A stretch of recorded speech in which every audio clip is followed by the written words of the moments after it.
এই লোকে কি নামাজ হইব? মেয়ে নোয়াখালীর ভাষায় বলতেছে এই লোকের হিসে দিয়ে তাইলে ভালো হইতো। আসসালামু আলাইকুম, কেমন আছেন সবাই?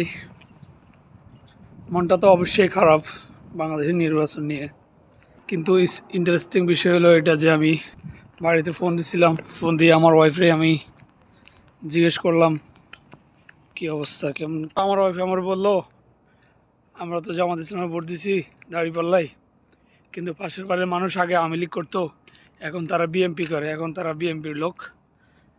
এখন আমারে ঠাট্টা বিদ্রুপ করতেছে, আমার হাসতেছে আর করতেছে কি তুমি তো ভোট দিছো জামাত ইসলামে, জান্নাতের টিকিট না দিব, দিছিনি জান্নাতের টিকিট, পাইছিনি জান্নাতের টিকিট, এখন তো বিএমপি জিতলো। তখন যে মুহূর্তে আমি কথা বলতেছি ওই মুহূর্তে আমার মেয়ে পাশে থেকে বড় মেয়ে আমার বললো, বাবা এই লোকে কি নামাজ হইব?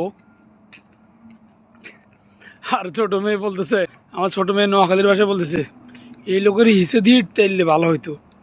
আমি হাসতে হাসতে আমি কই দেখো, মেয়েদের ভিতরেও সত্য এবং মিথ্যা চিনার বুঝ আছে, কিন্তু এত মানুষ বুড়ো হয়ে গেছে কিন্তু তাদের সত্য আর মিথ্যা চিনার এখনো সময় হয়নি।